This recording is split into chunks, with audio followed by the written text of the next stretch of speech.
pessoal, bom, estamos aqui para poder gravar um vídeo da aula da matéria aí de concentração gravítica e separação magnética. Essa é a atividade aí da unidade 2, onde a gente vai falar aí da concentração gravítica sobre o processo de gigagem, correto?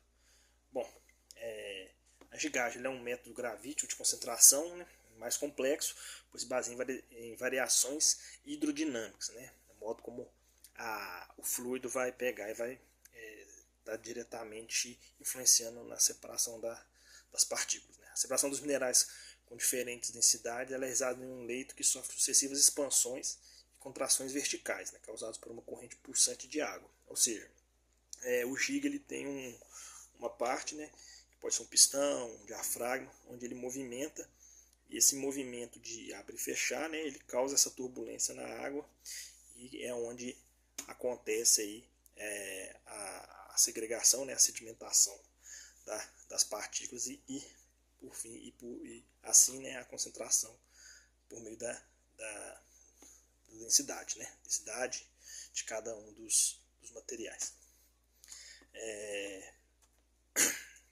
A teoria da gigagem, né? A teoria da gigagem pode ser dividida em duas abordagens, né? Tem a clássica, né, que é a teoria hidrodinâmica, e tem a teoria da energia potencial. Nós vamos estar aí falando das duas teorias. Bom, começando pela teoria clássica, né? Na teoria clássica, ela descreve que a gigagem conforma um comportamento individualizado de cada partícula no fluido, ou seja, cada partícula, né, tem a sua forma, seu peso, então no fluido cada um vai se comportar de uma maneira, de acordo com essas características físicas. Na teoria clássica, a separação das partículas ocorre principalmente quando o leito está aberto, dilatado. Os mecanismos que levam à estratificação nessa fase são a sedimentação retardada e a aceleração diferencial, né, que acentua essa sedimentação retardada. Por meio desse mecanismo, as partículas finas e leves ficam na superfície do leito e as partículas grossas e pesadas ficam no fundo do leito. Né. As finas por cima, né, é alimentado no giga, e lembrando, né, que vai ter a movimentação, né, do fluxo, né, ascendente e descendente, e as partículas que são menos densas e mais finas elas vão ficar por cima, e as partículas que são mais grossas e mais pesadas elas vão sedimentar e ficar no fundo. É importante a gente, né, verificar o que esse processo da sedimentação retardada, da aceleração diferencial. A sedimentação retardada ela é o aumento da densidade da polpa. O movimento de sedimentação de uma partícula passa a ser influenciado pelo movimento das outras partículas imersas e pelo movimento do fluido entre as partículas, de modo que a velocidade terminal de sedimentação retardada seja baixa. Ela é ideal para separar partículas grossas pela densidade, né? Ou seja, as partículas estão sedimentando, né, na polpa, e essa densidade da polpa ela causa um contrafluxo, né, que faz com que altere essa velocidade de sedimentação de cada partícula, de acordo com a sua forma e densidade. A outra é a aceleração diferencial, né? Uma partícula sofre interferência das paredes do concentrador e das outras partículas. Por isso, move-se por um curto período de tempo e por curta distância até que sua trajetória é desviada por uma superfície ou outra partícula. Isso faz com que as partículas fiquem sujeitas a períodos de aceleração e desaceleração seguidos. Como eu disse, né, como tem a movimentação do embolo, diafragma, pistão, qualquer uma parte mecânica, né, que faz essa agitação da polpa, as partículas vão ir umas contra as outras, e isso vai alterar, né, essa aceleração diferencial e o modo como elas vão se dispor entre a parte superior e a parte inferior. Dependendo do tipo de concentrador, esses períodos podem ser predominantemente durante a movimentação das partículas. Por outro lado, durante a sucção, o principal mecanismo atuante na separação das partículas é a consolidação intersticial. Aí é outra parte que entra, né, na separação, na gigagem. A consolidação intersticial nessa fase as partículas finas e pesadas elas ficam no fundo e as grossas e leves ficam na superfície do leito. Ou seja, então se inverte devido a essa agitação que tem na polpa. Acontece ao contrário, as partículas que estavam mais grossas elas vão para cima e as que são mais finas e mais densas elas vão para o fundo. Essas superfícies impulsões e sucções resultam em uma concentração com ótima eficiência e quase perfeita em função da densidade das partículas presentes no leito. A consolidação intersticial, então, né, ocorre quando as partículas com tamanhos diferentes e densidades diferentes não percorrem distâncias iguais. As partículas de tamanhos diferentes alcançam repouso em tempos diferentes. E as partículas mais grossas sedimentam com maior rapidez e formam interstícios entre si, e aumenta a liberdade de movimentação das partículas finas nos vazios criados. Ou seja, as partículas maiores, né, elas se agregam, só que elas têm um espaço entre elas. E nesses espaços, as partículas mais finas elas acabam passando, e é isso a consolidação intersticial. Aí, né, então vamos falar agora da segunda teoria, que é a teoria da energia potencial. Nessa teoria, ela descreve que a separação das partículas com diferentes densidades em um leito pulsante em função da variação de energia potencial antes da gigagem e após a gigagem. A estratificação ocorre da superfície para a base do leito em ordem crescente de densidades. A pulsação faz com que parte da energia potencial seja dissipada. A teoria da energia potencial visa descrever o comportamento do leito como um todo. A diferença de energia sempre será positiva, pois a mistura parte de um estado de instabilidade com pulsação, ela vai para um estado mais estável, de menor energia potencial, e ocorre o rebaixamento do centro de gravidade do sistema. Então, aí o leito da gigagem é um conjunto. Vamos falar agora do leito da gigagem. O leito é ali onde é que vai acontecer a passagem do material à estratificação, né, das que estão suspensas.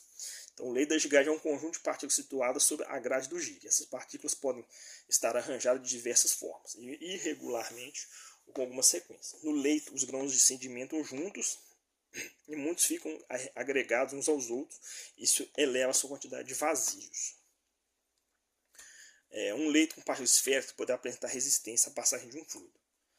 Então, como é que funciona essa pulsação do leito? Começa com o leito das partículas sobre o leito do giga, as partículas todas juntas.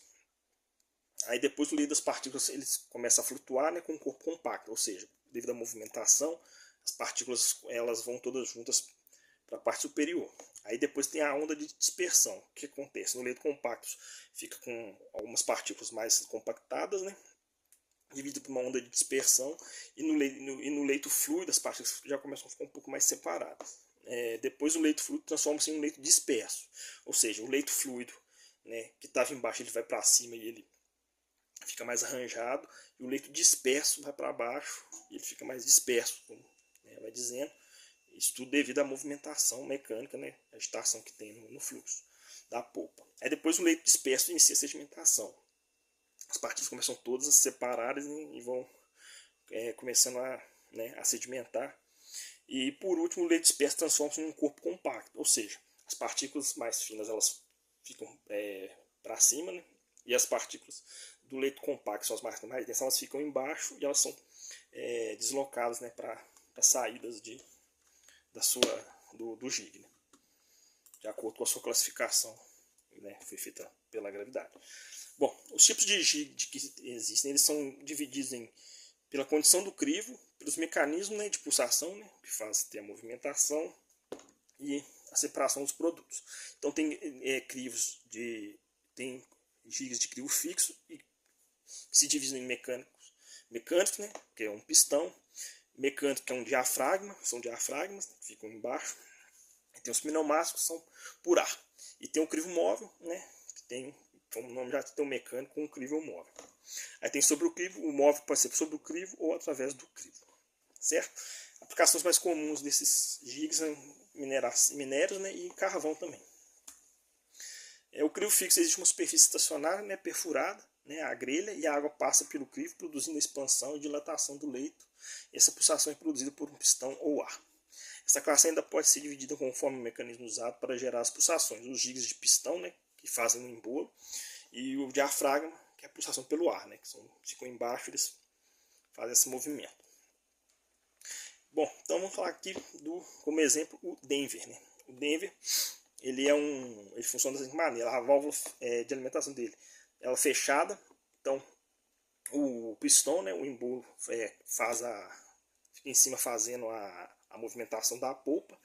As partículas pesadas elas fazem aquela classificação de acordo com a movimentação da polpa. As pesadas elas descem e as partículas mais finas vão para o leito, né? E aí, de acordo com essa movimentação, essa classificação, as mais finas vertem no leito de cima e as partículas mais grossas são descarregadas na descarga, né?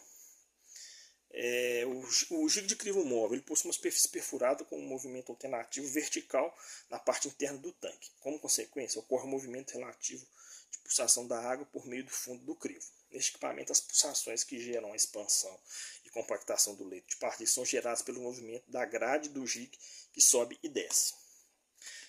Então, né, como eu disse, como funciona aí o Gig Denver, né? A alimentação vai caindo, aí esse diafragma vai fazendo a movimentação do fluido. O material grosseiro, né, que vem pelo leito, a movimentação causa a sedimentação retardada, né, ou aceleração diferencial. E aí as partículas mais grossas ficam em cima, as partículas mais grossas sedimentam, as partículas mais finas ficam em cima, e aí elas vão descarregando nas descargas, né? E vão cada uma para o fluxo de material que você está querendo fazer a classificação gravimétrica. Bom, então essa aí foi a minha explicação sobre os gigs e sobre o processo de gigagem da matéria de concentração, de classificação gravídica, concentração gravídica. Beleza? É isso aí.